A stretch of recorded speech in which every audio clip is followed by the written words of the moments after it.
주일 2부에 오신 여러분들을 축복하며 환영합니다. 우리 다 함께 나셔서 우리 신앙 고백 드리겠습니다. 전능하사 천지를 만드신 하나님 아버지를 내가 믿사오며 그 외아들 우리 주 예수 그리스도를 믿사오며 이런 성령으로 잉태하사 동정녀 마리아에게 나시고 본디오 빌라도에게 고난을 받으사 십자가에 못 박혀 죽으시고 장사한 지 사흘 만에 죽은 자 가운데서 다시 살아나시며 하늘에 오르사 전능하신 하나님 우편에 앉아 계시다가 저리로서 산자와 죽은 자를 심판하러 오시리라. 성령을 믿사오며 거룩한 공예와 성도가 서로 교통하는 것과 죄를 사하여 주시는 것과 몸이 다시 사는 것과 영원히 사는 것을 믿사옵나이다. 아멘. 하나님을 찬송하기를 원합니다. 큰 영광 중에 계신 주, 나 주를 찬송합니다.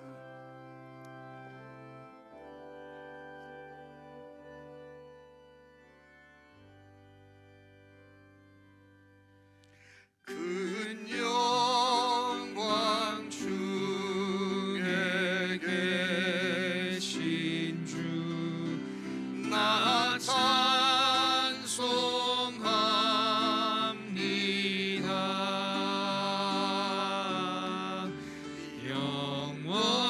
영원히 계신 주 이름 나 찬송합니다.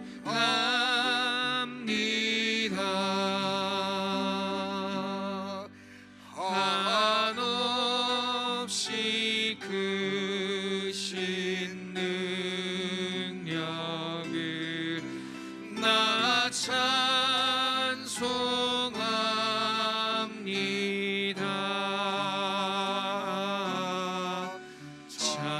참되고 깊은 그 언약 나 찬송합니다.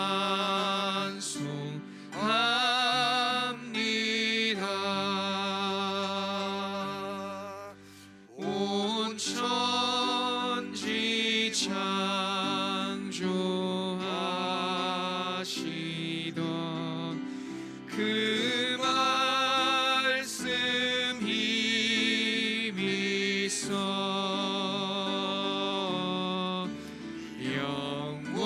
영원히 변치 않는 줄 나 믿사옵니다.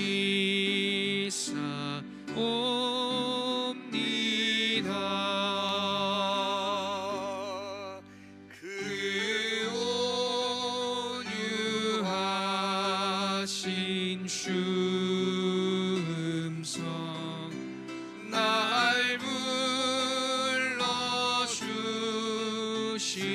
불러주시고 그 품에 응어 주시니 나 찬송합니다.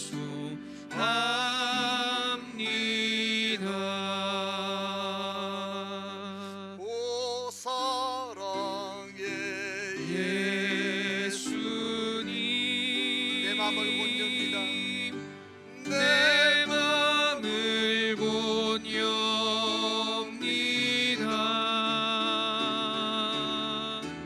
곧 들어와 나와 함께하며 내 생명이 되소서. 오 사랑의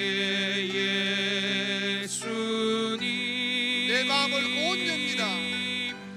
내 마음을 곧 엽니다.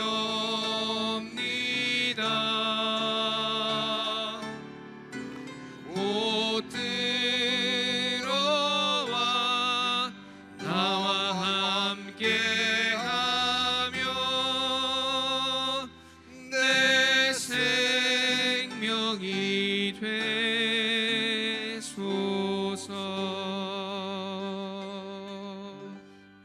기도하겠습니다.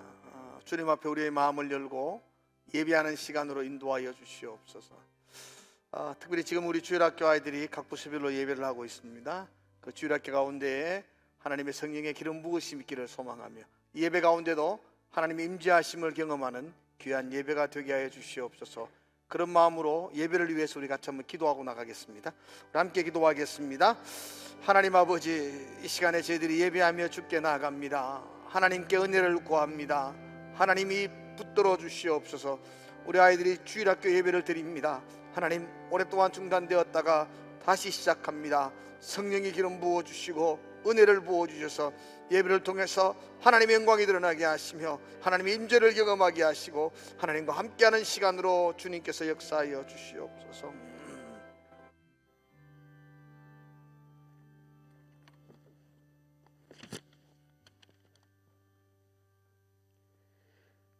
우리의 삶을 주관하시는 하나님 아버지, 감사와 찬양을 드립니다.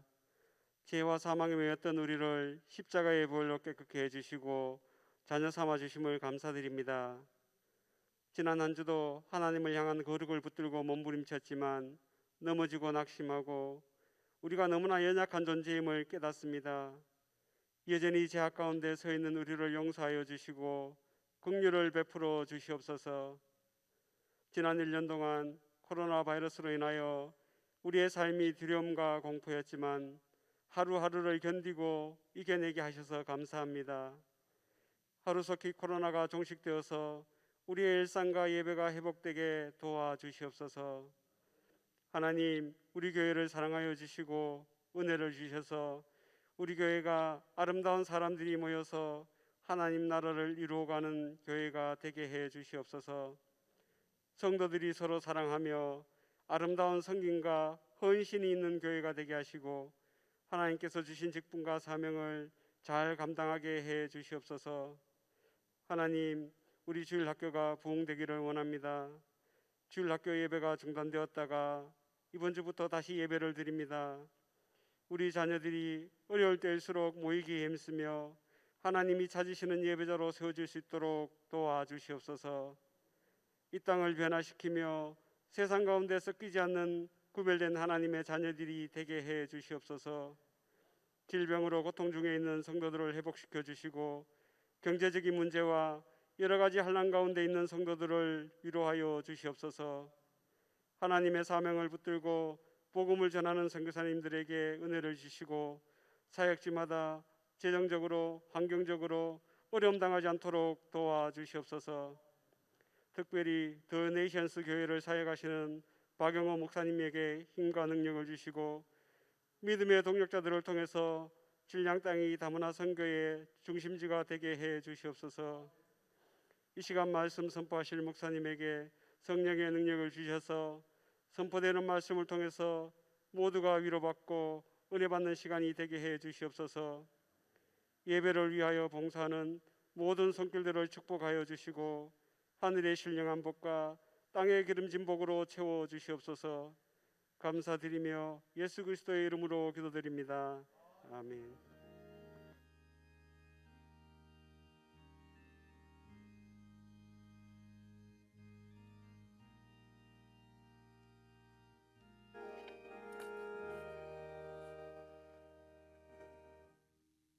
자리에 앉아 주시기 바랍니다. 오늘 2부 예배 후에 우리 당회가 있습니다. 우리 기억해 주시기를 바라고요. 원래 들어서 우리 주일학교를 모이지를 못했는데 오늘 첫 모임을 가지고 주일학교 예배를 드리고 있습니다. 여러분들이 기도해 주시기를 바랍니다. 학습세례 문답 교육을 우리 줌으로 하고 있습니다. 기도해 주시기 바라고요. 저희 교회에서 섬기시던 우리 유성진 목사님께서 당리교회로 가셨는데 이번 토요일 날 위임식을 합니다. 목사에게 뜻깊은 위임식이 있습니다. 여러분들이 기도해 주시고 참석하실 분들은 이번 주 토요일 2시 반까지 교회에 오시면 함께 가도록 그렇게 합니다. 위임식은 당리교회에서 있을 3시에 있습니다. 기억하시고 축하해 주시기 바랍니다. 하가다 우리 8기 모집합니다. 이경 집사님에게 문의해 주시고요. 큐티 신청하신 분은 찾아가시기 바랍니다. 성경이 가죽 커플이 막 떨어져 가지고 보기가 싫은 분들이 있어서 이제 이렇게 가죽을 이렇게 다시 입혀주는 게 있습니다. 그래서 신청하시면은 여러분들이 이렇게 책을 가져오시면 그걸 가서 입혀오도록 그렇게 합니다. 그러니까 사무실로 문의하시고 신청하십시오. 금액이 들어갑니다. 한 권 하는데 거의 한 2만 원 정도가 들어가더라고요. 그래서 부담하셔야 됩니다. 그래서 가죽 입히실 분들은 신청해 주시기를 바랍니다. 김민규 목사님, 우리 2인의 3호 우리 둘째 등남하셨습니다. 축하를 드립니다. 감사합니다. 찬송가 우리 311장 찬양 드리면서 준비한 예물 드리겠습니다.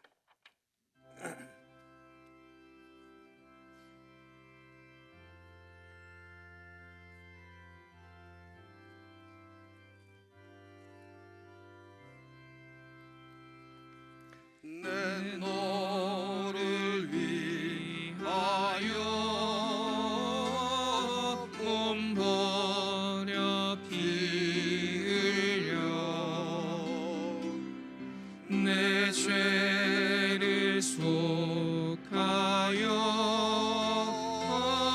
살 길을 주었다.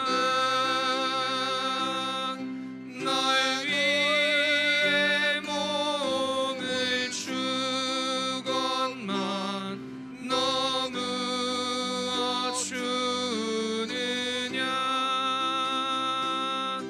널 위해 몸을 주건만 너무 주느냐.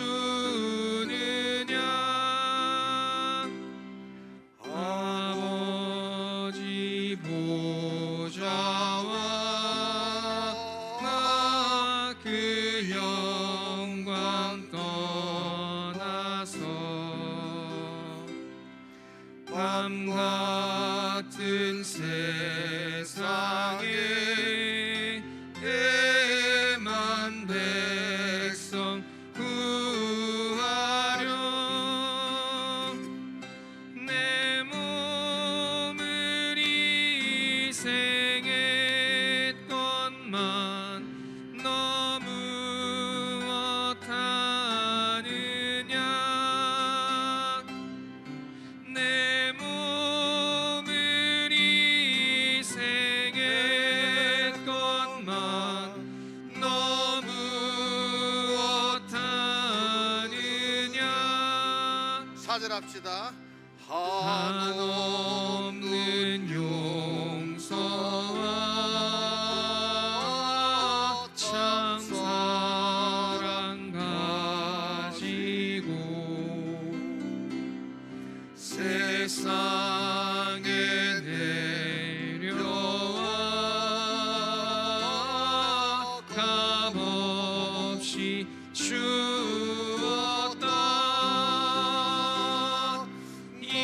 이것이 귀중한 것만 너무 주느냐. 이것이 귀중한 것만 너무 주느냐. 아멘. 오늘 제게 등록하신 분이 있습니다. 우리 홍상표 선생님, 우리 주정분 선생님, 우리 부부신데요. 우리 실버 팀입니다. 그리고 경산시 남산면에 살고 계십니다. 우리 박수할까요? 환영합니다. 예, 감사합니다. 예, 감사합니다. 마치고 저를 만나고 가시면 참 좋겠습니다.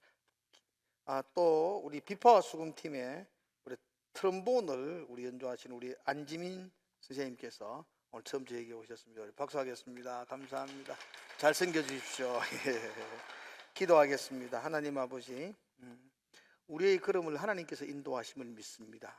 하나님께서 우리의 걸음을 붙드시고 주장하셔서 오늘 영적인 가족으로 우리를 세워주셔서 감사합니다. 성령께서 지켜주시고 붙들어 주셔서 날마다 주님을 알아가는 기쁨, 주님과 함께하는 즐거움, 그 기쁨과 즐거움이 우리의 삶에 충만하도록 하나님 인도하여 주시옵소서. 서로 사랑하고 섬기며 서로 격려하는 믿음의 아름다운 공동체 되게 하여 주시옵소서. 귀한 예물을 주께 드렸습니다. 하나님 넉넉하지 않습니다. 하나님 그러나 믿음으로 구별하여 드렸습니다. 하나님이 내 삶을 책임져 주신다는 그 소망을 붙들고 주께 나옵니다.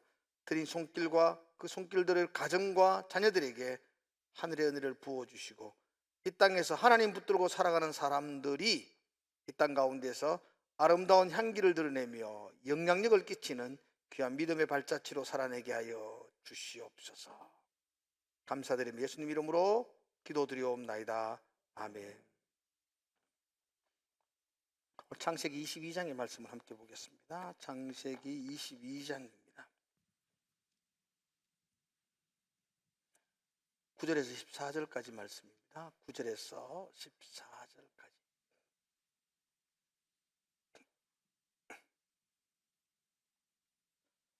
제가 먼저 9절 읽겠습니다. 하나님이 그에게 일러 주신 곳에 이른지라 이에 아브라함이 그곳에 제단을 쌓고 나무를 버려놓고 그의 아들 이삭을 결박하여 제단 나무 위에 놓고 손을 내밀어 칼을 잡고 그 아들을 잡으려 하니 여호와의 사자가 하늘에서부터 그를 불러 이르시되 아브라함아 아브라함아 하시는지라 아브라함이 이르되 내가 여기 있나이다 하매 사자가 이르시되 그 아이에게 내 손을 대지 말라 그에게 아무 일도 하지 말라 내가 내 아들 내 독자까지도 내게 아끼지 아니하였으니 내가 이제야 내가 하나님을 경외하는 줄을 아노라. 아브라함이 눈을 들어 살펴본 적 한 수양이 뒤에 있는데 뿔이 수풀에 걸려 있는지라 아브라함이 가서 그 수양을 가져다가 아들을 대신하여 번제로 드렸더라. 아브라함이 그 그 땅 땅 이름을 여호와 이레라 하였으므로 오늘까지 사람에게 이르기를 여호와의 산에서 준비되리라 하더라. 아멘. 아멘. 우리 한번 옆에 분들이 인사합시다. 사랑합니다. 그렇게 인사하겠습니다. 사랑합니다. 아유. 저희 교회는 작년 연말에 코로나로 인해서 어려운 시간들을 보냈습니다. 그로 인해서 2021년도가 시작되어지고 또 주일학교 부장과 교사들을 임명했음에도 불구하고 우리 각 부서 주일학교 예배는 지금까지 드리지 못하고 있었습니다. 이제 학교도 개학을 하고 또 우리가 방역을 철저히 하고 거리두기도 잘해서 오늘부터 3월 첫째 주부터 우리 각 부서 주일학교 예배를 이제 시작을 합니다. 그래서 지금 이 시간에 각 부서 주일학교들이 예배를 드리고 있습니다. 주일학교를 위해서 여러분들이 많이 기도해 주시기를 부탁을 드립니다. 우리 교회는 원래부터 우리 주일학교 아이들을 어떻게 가르치고 어떻게 교육하고 어떻게 세워나갈까를 고민하다가 총회에서 지난 5년 동안 심혈을 기울여서 만들었던 총회의 교육 교재를 우리가 선택을 해서 그 교재로 아이들을 가르치기로 했습니다. 총회 교육 교재 이름이 하나바이블입니다. 하나바이블. 여러분도 우리 주일학교 아이들이 뭘 배우고 있냐 그러면 하나바이블을 배우고 있습니다. 기억하면 좋을 것 같아요. 하나라는 말은 한 개, 두 개 이런 말이 아니고 하나는 어떤 단어를 줄인 말이에요. 하나님의 나라. 이걸 줄여서 하나바이블 이렇게 이름을 붙였어요. 성경 속에 도도히 흐르는 큰 주제가 되는 하나님의 나라를 중심으로 해서 우리 아이들을 가르치고 교육하기 위해서 교재를 편찬한 게 하나바이블입니다.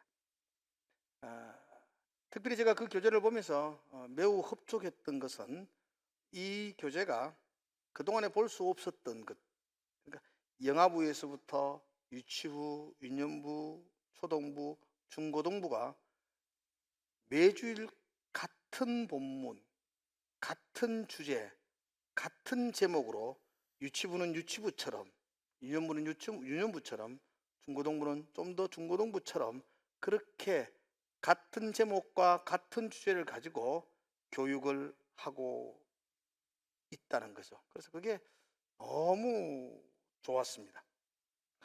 예를 들면 오늘 저희들이 이제 3월 달이 되니까 국어가 시작되거든요. 오늘 각 주일학교 다 국어를 공부하는데 국어의 제목이 하나님이 준비하셨습니다. 이게 제목이에요.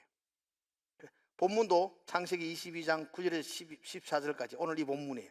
똑같은 본문으로 유치부는 하나님께서 준비하셨어요 라는 제목으로 아이들에게 공부를 하게 되고요.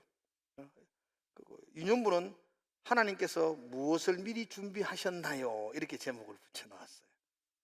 초등부는 누가 준비할까요? 이렇게 제목을 붙여놓았고, 중고등부는 준비하시는 하나님. 각 부서에 맞는 제목을 정했어요. 그래서 오늘 저도 여러분들에게 설교의 제목을 여호와 이레 이렇게 정했습니다. 이렇게 같은 본문 같은 제목으로 설교도 하고 같은 본문 같은 제목으로 주일학교 아이들이 공부도 하고, 이게 좋은 점은 집에 가서 부모가 자녀들과 말씀을 나눌 수 있다는 것입니다. 우리 부모들이 아이들을 주일학교만 맡겨놓고 있을 수는 없거든요. 주일학교에서 공부했는데 뭘 공부했는지 부모들이 아무도 몰라요. 근데 이제는 다 할 수가 있어요. 주일날 설교했던 그 본문 가지고 그 제목 가지고 아이들도 공부를 했어요. 그래서 아이들한테 가서 이런 부모가 오늘 배운 게 뭐니? 선생님이 뭘 이야기하더니 여러분과 같은 공부를 했으니까 그 본문을 가지고 같이 이야기할 수 있고 가정에서 교육을 할 수 있는 좋은 점이 있습니다. 그래서 여러분들이 자녀들과 또 손자 손녀들에게 오늘 교회에서 뭐 배웠니? 한번 물어보십시오. 그래서 아이들도 자기가 배운 것 이야기하도록 하고, 잘 못 알고 있으면 부모들이 또다시 가르쳐 주어야 합니다. 그래야만이 우리 아이들을 아름답게 양육할 수가 있습니다. 이번 하나바이블의 가장 중요한 주제가 하나님의 나라입니다. 하나님의 나라를 중심으로 성경을 계속해서 진행해 나가고 있습니다. 각 달마다 1월달, 2월달, 3월달 각 매월마다 큰 주제가 있고 그 주제에 따라서 우리가 공부할 소제목들이 있습니다. 1월달에는 하나님의 나라의 시작에 대해서 1월달 4번 정도 같이 공부를 했고요. 사실 우리는 하지를 못했지만 그렇게 교재가 편찬되어져 있고, 2월달에는 하나님의 나라에 부어주는 은혜, 하나님의 나라와 은혜라는 주제로 2월달을 공부를 했고요. 오늘 3월달은 하나님의 나라에서 일하시는 하나님, 하나님이 일하시는 하나님의 나라가 이 3월달의 주제입니다. 하나님의 나라는 우리가 뭐 뚝딱뚝딱 만드는 게 아니고 하나님의 나라를 세우고 완성할 때까지는 하나님께서 쉬지 않으시고 일하신다. 이게 오늘 3월달의 주제예요. 오늘은 여호와 이레, 하나님이 그 하나님 나라를 위해서 준비하신다. 3월달 전체가 일하시는 하나님에 대한 이야기들을 계속 진행해 놓고 있을 것입니다. 오늘 우리가 읽었던 이 본문은 사실 너무나 잘 알고 있습니다. 여러분들이 귀에 딱지가 앉을 정도로 설교를 들었던 본문일 것입니다. 어느 날 하나님이 아브라함에게 나타나셔서 네 아들 독자 이삭을 모리아산에서 나에게 번제로 드려라 이렇게 명령하십니다. 여러분, 번제라는 것은 각 마디마디, 뼈 마디마디를 잘라서 토막을 내어서 하나님께 화제로 불로 태워서 드리는 제사가 번제입니다. 하나님께서 아브라함에게 네 아들, 그것 하나밖에 없는 독자 이삭을 모리아산에서 번제로 드려라 그렇게 말씀하십니다. 성경 가운데 오늘 이 본문처럼 본문만큼이나 더 어이없는 부분은 사실 없습니다. 이 본문만큼 이해가 안 되는 하나님의 명령도 없습니다. 또 이 성경에서 이 본문처럼 해석하기가 어려운 부분도 없습니다.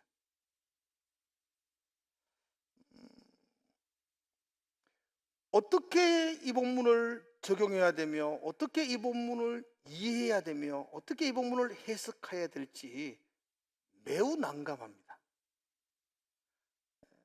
사실 여기 계신 기존의 어르신들은 막 무조건 믿으라 그래가지고 덮어놓고 그냥 아멘 하신지는 몰라도 요즘 젊은이들은 생각을 하거든요. 따지거든요. 그렇게 따지면은 이 본문은 해석도 안 되고 이해도 안 되는 부분입니다. 어떻게 하나님이 사람을 제물로 드리라고 할 수 있나요? 어떻게 하나님이 그것도 아들을 산에 가서 번제로 드리라 그렇게 말씀할 수 있나요? 사람을 제물로 드리는 것은 이방신 몰렉에게 드리는 그런 행사를 할 때에 종종 있습니다. 하나님은 그런 일을 아주 가증한 일이라고 멸시하셨습니다. 그랬던 하나님이 아브라함에게는 아들을 모리아산에서 번제로 드려라 이렇게 말합니다. 이걸 어떻게 이해할 수 있을까요? 하나님이 어떻게 이런 말도 안 되는 명령을 아브라함에게 할 수 있겠어요? 또 가만히 생각해 보십시오. 이삭은 하나님이 아브라함에게 약속하시고 주셨던 아들입니다. 그것도 25년 동안 하나님이 계속 약속하시다가 100세 되어서 그에게 허락해 주신 약속의 아들입니다. 이스마엘처럼 자기 생각으로 자기 욕심으로 낳은 육체의 아들이 아닙니다. 이삭은 하나님이 약속해 주셨고 하나님이 그 가정에 허락해 주셨던 아들입니다. 근데 그 아들을 번제로 드려라. 주지는 말지. 그동안 그렇게 기다리게 했다가 주셔놓고는 그 아들을 번제로 드려라. 이건 말이 안 되는 이야기지 않습니까? 하나님이 어떻게 이런 명령을 아브라함에게 하실 수 있을까? 이해가 잘 안 되죠. 또 이 본문은 오늘 살아가는 우리에게 적용하기도 굉장히 어렵습니다. 어떤 분은 그렇게 설교를 하더라고요. 제가 들어보니까 아브라함이 자신이 가장 사랑하고 가장 소중한 아들까지도 하나님께 드렸던 것처럼 여러분도 여러분의 소중한 것들을 주님께 내어놓는 결단을 하십시오. 그러니 사람들이 아멘 그러더라고요. 근데 나는 아멘 못 하겠더라고요. 여러분은 아브라함처럼 이렇게 가장 소중한 것을 하나님께 드릴 수 있나요? 여러분들은 아멘을 안 하시네요. 그러면 아브라함은 드렸지만 우리는 드리지 맙시다. 이렇게 적용해야 되나요? 아브라함은 드렸는데 오늘을 살아가는 우리는 적당히 믿어야지요. 안 드려도 됩니다. 이렇게 해야 되나요? 아니면 아브라함도 드렸으니까 우리도 드립시다. 이렇게 해야 되나요? 드릴까요? 말까요? 어떤 믿음 좋은 분들은 그런 말을 하죠. 하나님이 드리라고 하면 드려야지요.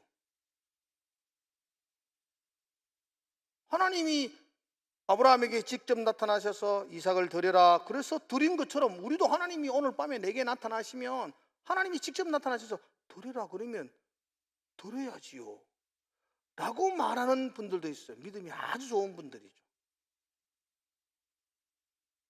자, 여러분들 하나님이 오늘 밤에 직접 나타나서 드리라 그러면 드릴 수 있나요? 못 드리나요? 대답 안 하셔도 됩니다. 그냥 생각만 하십시오. 자, 우리 장로님 중에 한 분이 드렸다, 드린다. 하나님이 허락하면 해야죠. 그렇게 드렸어요. 그럼 내일 아침에 9시 뉴스 신문에 난리가 납니다. 진량 모교회 모장로 아들 끌고 야산에 들어가서 토막 내서 불태워 죽임 이래 납니다. 그게 영광이 되나요? 그 기사를 보면서 우리는 야 우리 장로님 아브라함처럼 믿음으로 순종하셨네 할렐루야 그렇게 할까요? 그렇게 하는 게 하나님 영광이 될까요? 교회가 부흥이 될까요? 문 닫아야 됩니다. 있을 수 없는 일입니다. 우리는 따라할 수 없는 일입니다.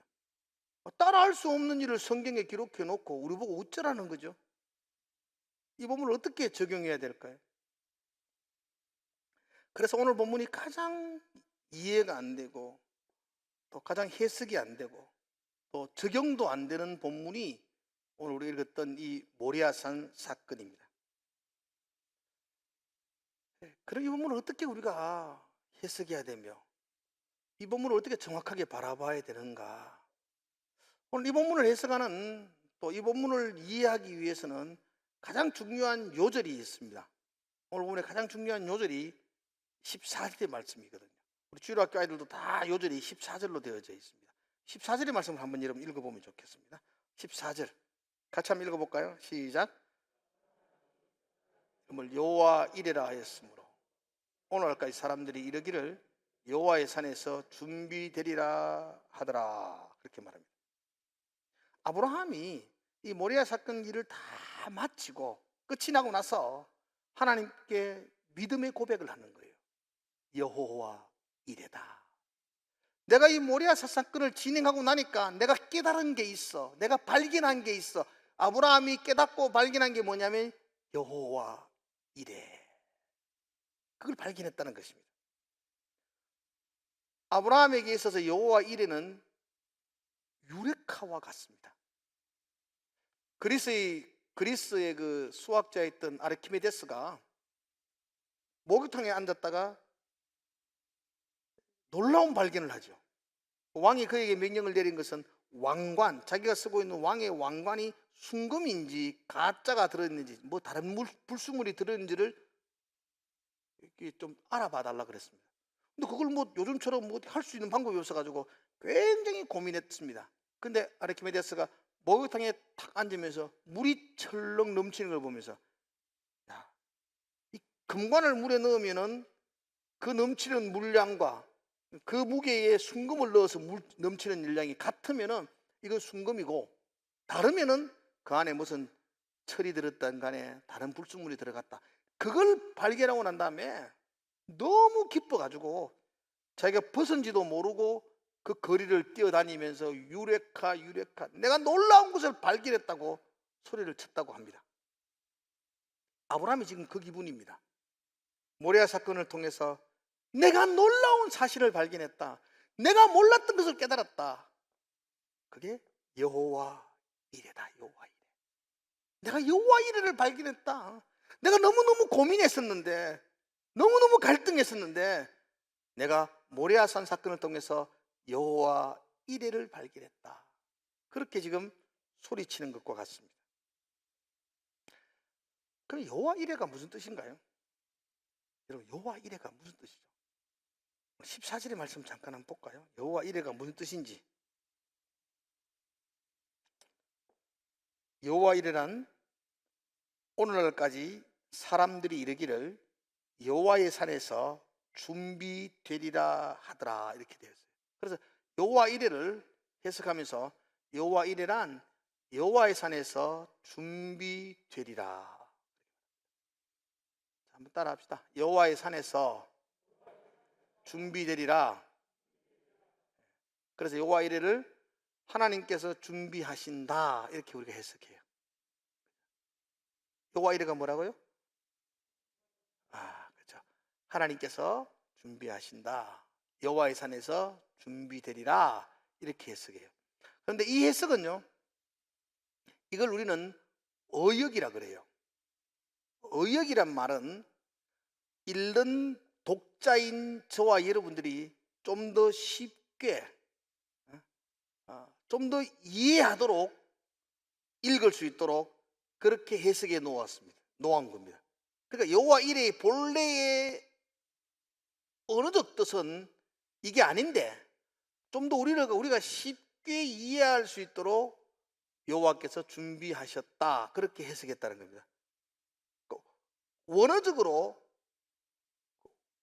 정확한 뜻은 뭐냐 할 때, 여러분, 이레라는 말이, 여호와 이레 할 때 이레라는 말이 히브리 말로는 라라는 단어를 씁니다. 라. 그래서 이래라는 말은 우리말로 해석하면 보다, 보이신다 이런 뜻입니다. 다시 합시다. 보다 해보세요. 보다, 보이신다. 그래서 여호와 이레란 말은 여호와의 산에서 보이셨다 이런 뜻입니다. 잘 기억해 놓으셔야 돼요. 여호와 이레를 성경에서는 좀 쉽게 의역을 해서 여호와의 산에서 준비했다 이렇게 해석했지만, 원어적으로 정확하게 해석하면 여호와의 산에서 보여주셨다, 보이셨다 이렇게 해석합니다. 자, 따라합시다. 여호와의 산에서, 크게 한번 해봅시다. 여호와의 산에서 보여주셨다. 예, 그게 여호와 이레입니다. 뭘 보여주셨어요? 하나님이 여호와의 산에서 보여주신 게 모리아산 사건입니다. 하나님이 어떤 그림을 아브라함에게와 이 성경을 읽는 저와 여러분들에게 보여주셨어요. 그게 모리아산 사건이라는 겁니다.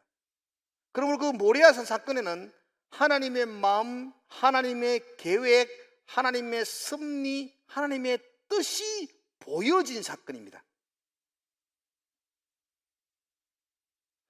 모리아산 사건을 통해서 하나님이 우리에게 보여주고 싶으신 하나님의 마음, 뜻은 뭐냐면 하나님의 나라가 어떻게 세워지고 하나님의 나라가 어떻게 완성되어지는지를 보여주시는 그림이 모리아산 사건입니다. 오늘 자세히 듣지 않으면 여러분 설교가 헷갈릴 수 있으니까 조금만 마음을 열고 집중해 들으셔야 돼요. 모리아산 사건은 하나님이 우리에게 보여준 그림인데 뭘 보여주신 것인가? 하나님의 나라가 어떻게 세워지고 완성될 것인가를 보여주는 그림입니다. 우리가 집을 지으려고 그러면 제일 먼저 해야 될 게 뭔지 아세요? 집을 짓기 전에 먼저 뭐 해야 돼요? 설계도가 있어야 돼요. 설계도를 보면 이 집이 어떻게 지어질 것인지를 알 수가 있어요. 그리고 설계도대로 지어지는 거예요. 모리아산 사건은 하나님의 나라가 어떻게 완성되어질 것을 보여주는 설계도예요. 하나님이 설계하셨어요. 그러면 그 일은 이루어질까요? 안 이루어질까요? 다시 한번 물어볼게요. 우리 같이 대답하고 놉시다. 뭐 이렇게 경직대가 있지 마시고. 하나님이 설계하셨어요. 그러면 그건 이루어질까요? 안 이루어질까요? 이루어져요. 반드시 이루어져요. 누가 그 일을 이루세요? 하나님이 이루세요. 하나님이 설계하신 것은 하나님이 반드시 이루십니다. 하나님은 설계한 것을 하나님은 반드시 이루시기 위해서 모든 것들을 준비하십니다. 그래서 하나님이 보여주셨다는 것과 반드시 이루신다, 모든 걸 준비하신다 라는 말이 같은 말이 되는 거죠. 하나님이 보여주셨기에 하나님은 반드시 이루시고 그 이루시기 위하여 모든 것들을 준비하신다. 그래서 여호와 이레를 여호와의 산에서 준비하신다, 그렇게 의역하는 거죠. 그러나 본래의 뜻은 하나님이 보여주셨다, 그렇게 해석해야 됩니다. 자, 다시 한번 묻겠습니다. 하나님이 뭘 보여주셨다고요? 하나님의 나라가 어떻게 완성될 것을 보여주신 겁니다. 자, 그럼 여러분 한번 물어보겠습니다. 하나님의 나라가 궁극적으로 어떻게 완성되어져요? 좀 더, 하나님의 나라는 누구를 통해서 완성되어져요? 이 정도 그만 하셔야 되죠. 하나님의 나라는 누가 완성시키세요? 예수 그리스도. 구약에 예표해 놓았던 모든 그림들의 완성은 신약의 예수 그리스도를 통해서 이루어지는 줄로 믿습니다. 그러므로 이 모리아산 사건 역시 하나님이 예수 그리스도를 통해서 완성할 것을 미리 보여주시는 그림입니다. 더 정확하게 말하면 이 모리아산 사건은 예수 그리스도가 어떻게 하나님의 나라를 완성할 것인지를 보여줍니다. 어떻게 완성하십니까? 그가 갈보리 언덕에서 십자가를 지시고 죽음을 이기시고 3일 만에 부활하심으로 온 인류를 구원할 하나님의 나라를 완성하는 겁니다. 그러므로 이 모리아 사건은 예수 그리스도의 십자가와 부활을 보여주는 그림입니다. 하나님이 아브라함에게, 하나님이 또 여러분과 저에게 모리아산 사건을 통해서 먼 훗날 내가 내 독생자 예수 그리스도를 통하여서 이 하나님의 나라 구원의 역사를 완성할 거다라는 걸 확신시켜주는, 보여주는 그림입니다. 하나님이 보여주셨다는 것은 하나님이 약속하신다는 것이고, 하나님이 보여주시고 약속하신 것은 반드시 이루어집니다. 그 이루어지기 위해서 하나님이 다 준비하시는 겁니다.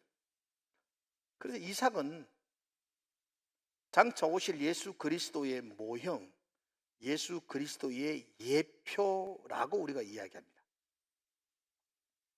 그 실질적인 예로 하나님이 아브라함에게 나타나실 때마다 아브라함에게 거듭거듭 반복해 주셨던 약속이 있어요. 하늘의 별을 보라, 땅의 모래를 보라, 너와 내 자손을 이와 같이 번성케 하겠다. 하나님이 그렇게 약속해 주셨거든요.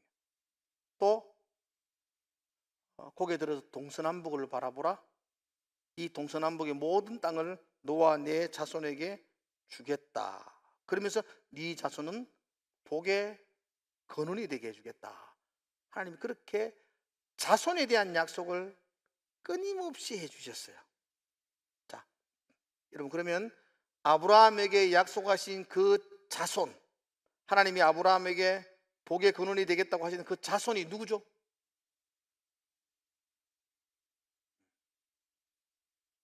아세요? 누군지? 이삭이죠. 아브라함의 아들은 이삭밖에 없어요. 약속의 아들은.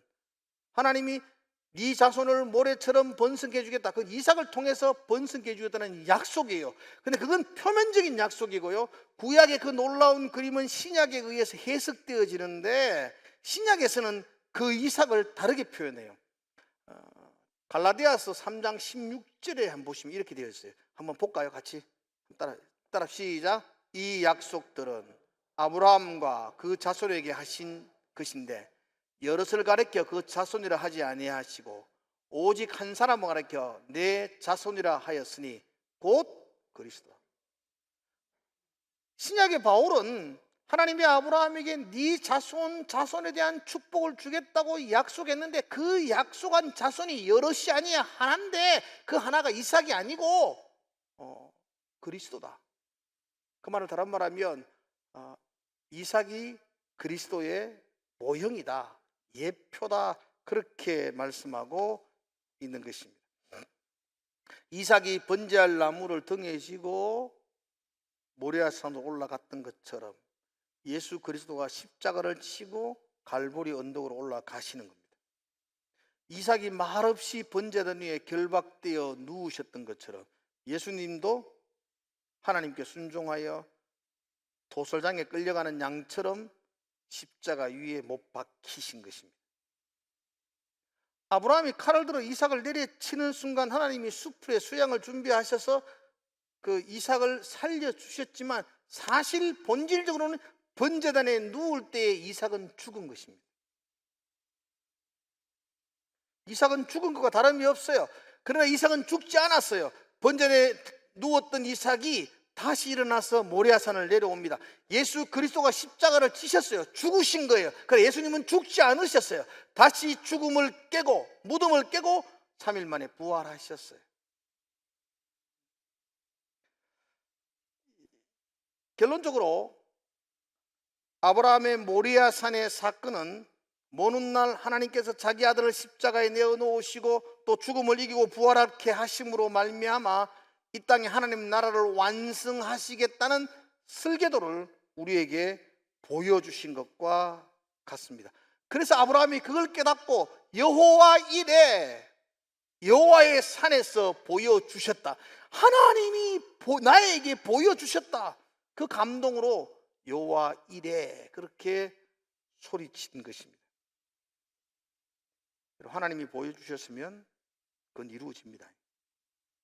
하나님이 보여주셨다는 것은 약속하셨다는 것이고, 하나님이 약속하셨던 것은 반드시 이루신다는 거고, 그 일을 이루시기까지 하나님은 쉬지 않으시는 분이시고, 그 일을 이루시기까지 하나님은 실수하지 않는 분이시고, 그 일을 이루시기 위하여 하나님은 모든 것들을 준비하시는 분이십니다. 이게 여러분들에게 힘이 되고 은혜가 되기를 축복합니다. 우리 인생도 굽이굽이 순간순간마다 얼마나 많은 어려움과 시련들이 있었습니까? 근데 돌아보십시오. 그 굽이굽이 순간순간마다 하나님이 내 인생을 준비하시고 인도하셨다. 우린 그 고백 드리는 것 아닌가요? 그때는 잘 이해가 안 될 때도 있었어요. 왜 이렇게 하셨지? 왜 이런 일이 내게 일어났지? 해석이 안 될 때도 있었습니다. 근데 지금 돌아보면 그 모든 것이 하나님이 준비하셨지 않았나요? 여호와 이레 아니었나요? 내 인생에 아브라함이 고백했던 것처럼 여호와 이레의 고백이 내 인생과 여러분의 인생에도 믿음의 고백으로 넘쳐나기를 축복합니다. 근데 정말 하나님이 우리 인생을 준비하시고 인도하셨던 건 맞지 않습니까? 제가 초등학교 6학년 때였던 것으로 기억나요. 우리 삼형제거든요. 3살 아래에 제 동생이 있고 또 3살 아래에 동생이 있는, 큰 아들이 있는데, 제가 초등학교 6학년이었으니까 내 바로 밑에 동생은 한 3학년이었고 내 막내 동생은 아직 초등학교를 들어가지 않는 때였습니다. 어느 날 어머니가 우리 삼형제를 불러놓고 이렇게 예쁘게 옷을 입혔어요. 사실 우리 집 굉장히 가난했거든요. 그래서 예쁜 옷도 없었어요. 교회 갈 때 입는 옷, 제일 예쁜 옷인데 그 옷을 이렇게 입히시고는 그냥 저희들을 데리고 어디론가 가셨어요. 저희들이 그냥 어디로 간지도 모르고 따라갔는데 가보니까 사진관이셨어요. 제가 처음으로 사진관에 갔던 것 같습니다. 나중에 보니까 첫 돌 때에도 내가 사진관에 사진을 찍었던 것 같아요. 돌 사진이 내게 있더라고. 근데 그때 돌 사진은 내가 기억이 안 나고, 내가 갔는지 안 갔는지 모르고, 내가 철들면서 처음 사진관 간 게 초등학교 6학년 때였어요. 동생 둘과 같이. 어머니는 그 사진관에서 이렇게 명함판 증명사진을 찍게 하셨어요. 궁금했었어요. 왜 이 사진을 찍게 하지? 한 번도 그런 적이 없었으니까요. 그죠? 그리고 가난했다고 그랬잖아요. 가난했기 때문에 사진 찍으면 돈이 들어가잖아요.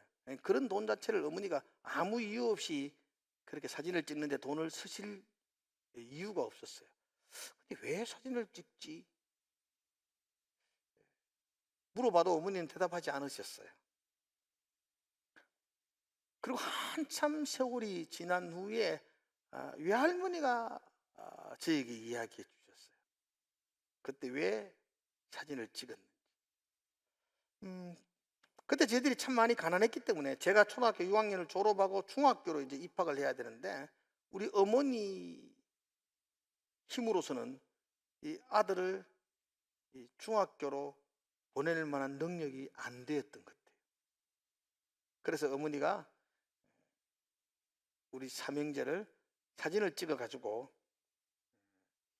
외국으로 입양을 보내기로 그렇게 결정을 하셨대요. 그래서 입양 보내기 위해서, 사진 찍기 위해서 사진관에 처음 들렀던 것이었어요. 여러분 한번 그 젊은 세대기 아이 셋을 입양 보내려고 사진을 찍을 때 그 마음. 그때 제 나이가 13, 밑에 동생이 10살, 7살. 그래서 우리 어머니 나이 많은 줄 알았는데 내가 계산해 보니까 우리 어머니 그때 나이 37. 37 나이.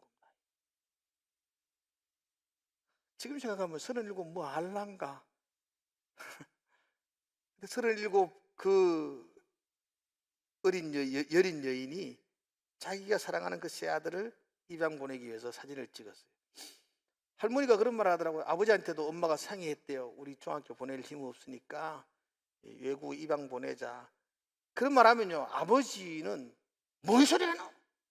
내가 피를 팔았어라도 우리 애들 공부시킨다 익혀야 되는데 우리 아버지는 막 그래라 막 우리 아버지는 그랬대요. 우리 할머니가 그 이야기하면서 막 가슴을 치더라고. 그래라. 아버지는 내가 생각해도 아버지 그랬을 것 같아. 그래라. 뭐.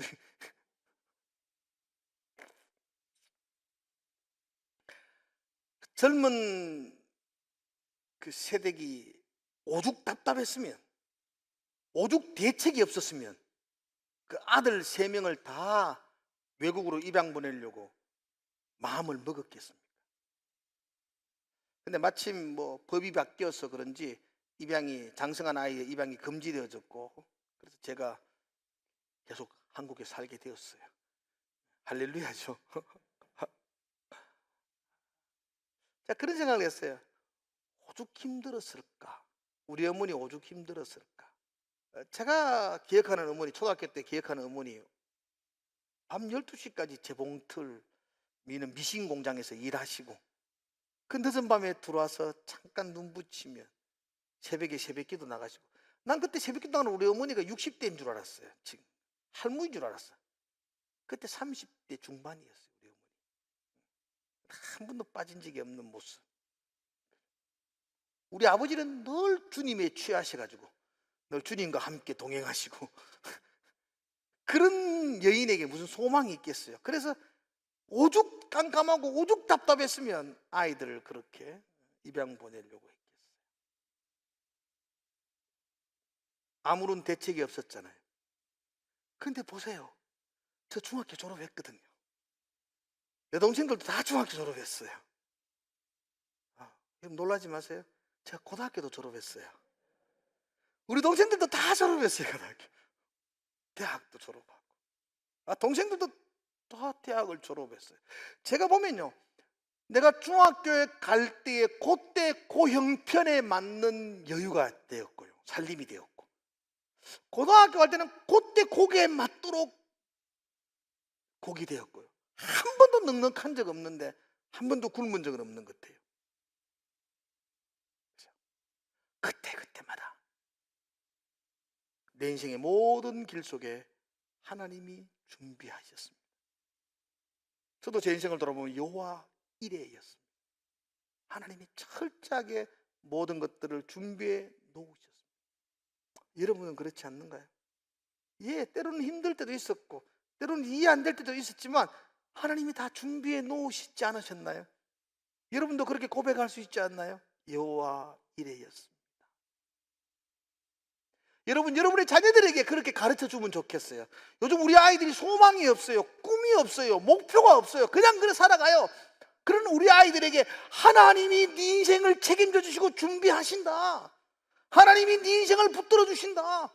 그거 하나 가르쳐 주기를 부모된 여러분들에게 주의 이름으로 축원하십니다. 축원합니다. 여러분, 우리 믿음의 부모들의 고백이 여호와 이레인 줄로 믿습니다. 하나님이 내 인생을 준비하셨습니다. 하나님이 내 인생을 인도하셨습니다. 지금도 하나님은 내 남은 인생을 준비해 주시는 분이십니다. 나를 위해 이렇게 준비하시는 하나님이 계시기에 나는 낙심하지 않습니다. 나를 위해 이렇게 준비하는 하나님이 있기 때문에 나는 오늘 힘을 얻습니다. 소망을 얻습니다. 이게 신앙이지 않습니까? 그 하나님 때문에 힘을 얻고 그 하나님 때문에 소망을 얻고, 그래서 그 하나님이 나의 찬송의 가장 큰 제목이 되어야 할 것입니다. 지금도 하나님은 나를 위해 준비하시고 나를 위해 일하고 계십니다. 그래서 우리는 넘어질 수는 있지만 쓰러지지는 않을 것입니다. 하나님 붙들고 다시 일어나서 나를 위해 준비하신 그 하나님 때문에 저와 여러분들이 소망을 얻는, 힘을 얻는 그런 우리가 되기를 주의 이름으로 축복을 드립니다. 아멘. 기도하겠습니다. 하나님, 여호와 이레입니다. 하나님이 다 준비해 주셨습니다. 내 힘이 아닌 하나님의 힘으로, 하나님의 능력으로 준비해 주시고 인도해 주심을 믿습니다. 이것이 우리에게 힘이 되게 하시고 이것이 우리에게 소망이 되게 하시고, 이 놀라운 진리, 여호와 이레의 진리를 붙들고 다시 새 힘을 얻는 모든 성도들이 되게 하여 주시옵소서. 감사하며 예수님 이름으로 기도드리옵나이다. 아멘. 다 함께 하셔서 찬송할까요?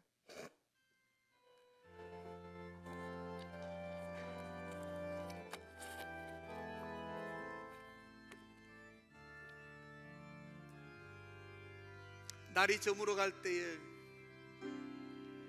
날이 저물어 갈 때 빈들에서 걸을 때 빈들에서 걸을 아멘. 때 그때가 하나님의 때 내 힘으로 안 될 때에 내 힘으로 안 될 때 빈손으로 걸을 때 내가 고백해 여호와 이래. 우리 한번 합시다. 날이 저물어 갈 때에 날이 저물어 갈 때 빈들에서 걸을 때 그때가 하나님의 때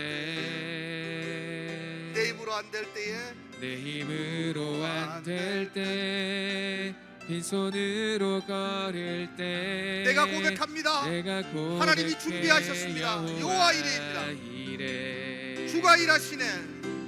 주가 일하시네 주가 일하시네 주께 아끼지 않는 자에게 주가 일하시네 주가 일하시네 신뢰하며 걷는 자에게 주가 일하시네. 주가 일하시네 주가 일하시네 주께 아끼지 않는 자에게 주가 일하시네 주가 일하시네 신뢰하며 걷는 자에게 우리 모인 이곳에 우리 모인 이곳에 주님 함께 계시니 주님 함께 계시네 누리네 아버지 은혜 적은 떡과 물고기 적은 떡과 물고기 내 모든 걸 드릴 때에 내 모든 걸 드릴 때 모두 고백해 여호와 이래. 모두 고백해 여호와 이래. 아멘. 주가 일하시네. 주가 일하시네 주가 일하시네 주께 아끼지 않는 자에게 주가 일하시네 주가 일하시네 신뢰하는 자에게 한번 합시다. 주가 일하시네. 주가 일하시네 주가 일하시네 주께 아끼지 않는 자에게 주가 일하시네 주가 일하시네 신뢰하며 걷는 자에게. 이제는 우리 주 예수 그리스도의 크신 은혜와 하나님 아버지의 무한하신 사랑하심과 성령님의 함께하심의 은혜가 하나님이 준비하십니다. 그 믿음의 고백으로 이 땅을 살아가기를 소망하는 우리 모든 성도들의 머리 위에 우리 자녀들의 머리 위에 이제로부터 영원토록 함께 있을지어다. 아멘.